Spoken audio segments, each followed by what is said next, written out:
MA history സബ്ജക്റ്റിൻ്റെ third സെമ്മിൻ്റെ പാർട്ടായ social revolutions in modern world എന്ന ടെക്സ്റ്റിലെ സെക്കൻഡ് യൂണിറ്റിലെ 1.2 ആണ് നമ്മളിന്ന് നോക്കാൻ പോകുന്നത്.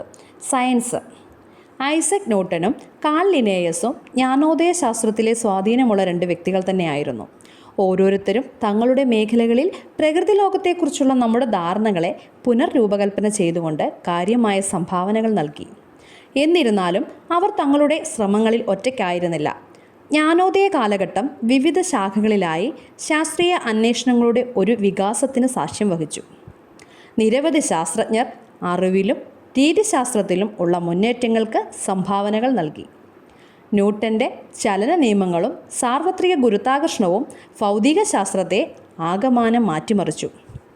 ആകാശഗോളങ്ങളെയും ഭൗമികമായ ചലനങ്ങളെയും മനസ്സിലാക്കുന്നതിനുള്ള ഒരു ചട്ടക്കൂട് നൽകി. വ്യക്തിഗതമോ വർഗപരമോ ആയ താൽപ്പര്യങ്ങൾക്ക് പകരം പൊതുവായ ഇച്ഛയുടെ പ്രകടനമായി സർക്കാരിനെ കാണിക്കുന്ന ഈ ആശയ പങ്കാളിത്ത ജനാധിപത്യത്തിനും പ്രാതിനിധ്യ ഭരണത്തിനും ഒരു താത്വിക അടിത്തറ നൽകി. സാമൂഹിക ഉടമ്പടി വിപ്ലവ പ്രസ്ഥാനങ്ങളെയും ജനാധിപത്യ സിദ്ധാന്തങ്ങളെയും വളരെയധികം സ്വാധീനിച്ചു.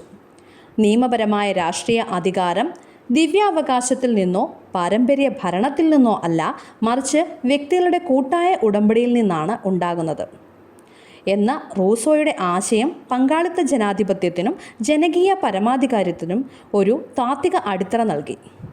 അദ്ദേഹത്തിൻ്റെ കൃതികൾ ലോക്കിൻ്റെയും വോൾട്ടെയറുടെയും കൃതികൾക്കൊപ്പം ഫ്രഞ്ച് വിപ്ലവത്തിലെ പ്രധാന വ്യക്തികളെ പ്രചോദിപ്പിക്കുന്നതിലും സമ്പൂർണമായ രാജവാഴ്ചയെ അട്ടിമറിക്കുന്നതിലും കൂടുതൽ സമത്വപരവും പ്രാതിനിധ്യമുള്ളതും ഭരണരൂപങ്ങൾക്കായുള്ള അന്വേഷണത്തിലും ഒരു പ്രധാന പങ്കുവഹിച്ചു.